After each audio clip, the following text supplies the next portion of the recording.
hear it for Mr. Joe Estevez.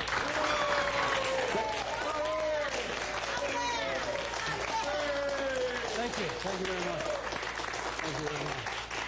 I'm honored. Thank you. Thank you. Whoa.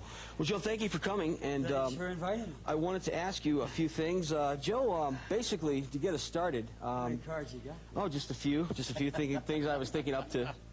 Joe, when I was talking to you, you had mentioned that that somehow by a fluke, that the voiceover for Apocalypse Now had fell into your lap. And I'm curious.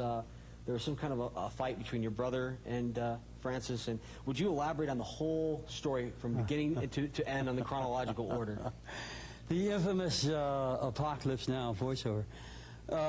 You know, my brother Martin Sheen starred in Apocalypse Now, and he had a heart attack about 3 months before the film ended, and so I came in, and I'm actually in Apocalypse Now quite a bit, so I got to know, I call it Francis, Mr. Coppola, right? And I got to know Francis Coppola, and I worked with him for 3 months. And then when they were doing the narration, when they were doing the voiceover, he and my brother had a bit of a falling out. And what over, I have no idea. But so he called me to San Francisco to do the narration on Apocalypse Now. But that's my voice on Apocalypse Now, doing the narration. Can I tell him also about? It was also ironically, I was a raving, mad alcoholic, and the day I did that voiceover was the last day I had a drink. My life had been falling apart, and I called, and Francis called me from San Francisco, and he said, could you come up and do this voiceover?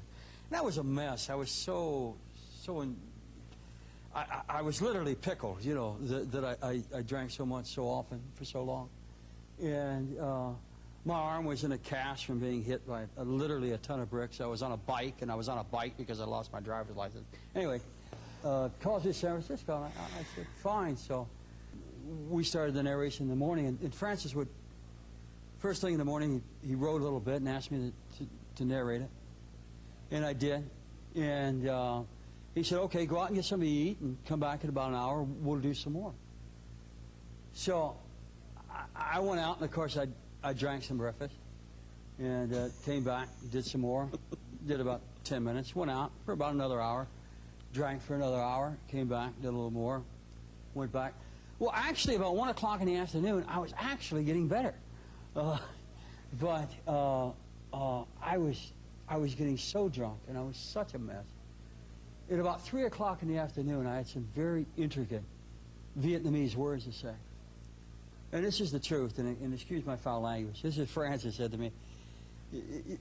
He said, he came up right nose to nose, face to face, and I couldn't say the words.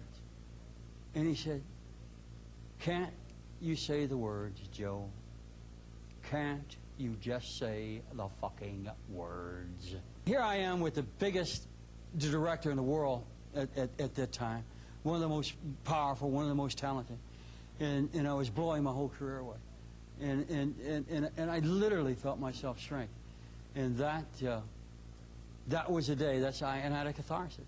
And I don't know if there's any friends of Bill here, but you know what I'm talking about. Where you have a catharsis, where you hit your bottom, and that for me was my bottom, and that was the last drink that I had. And 3 years later, I had an opportunity to tell Francis that he was, in a left-handed sort of way, responsible for helping me stop the drink. And since then, now we're friends, and I've done a picture for his son called Smash, Crash, and Burn, so it's cool. It's great, man, is it? That's a hell of a story. You know, yeah. Here's a sidebar to it. I had gotten my car stolen, and I'm down at the infamous Rampart Division, and filling out the papers, and the detective comes in, he says, you were in Apocalypse Now. And I said, you know, but you're thinking of my brother. He said, no. He said, I know who your brother is. You were in Apocalypse Now. I said, how'd you know? He said, because when my brother had cut himself very early with a bayonet, and so depending on where they were at in the film, they would heal it or make it look bigger. But with me, with all that great monies they were spending for that makeup, they entirely forgot to put that scar on my face.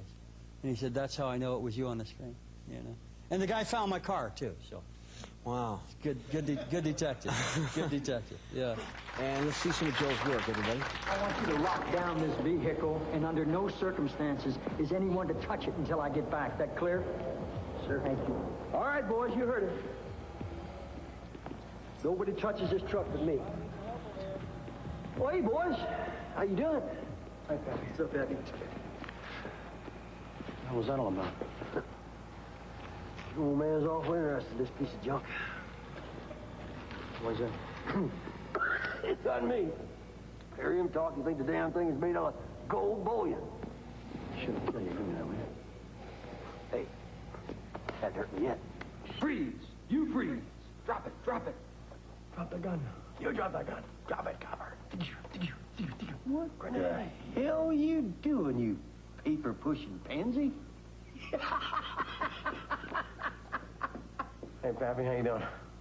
How you doing, Jay? Hey, talked to your dad this morning. Yeah, what about? Well, now, that's confidential. That figures. Hey, come on now. Your old man can still kick your ass, you know. Yeah, you old-timers stick together, don't you? That's right. Have to. You know, your old man was the only one that stuck up for me. Kept me in this place. Yeah, lucky you. All right.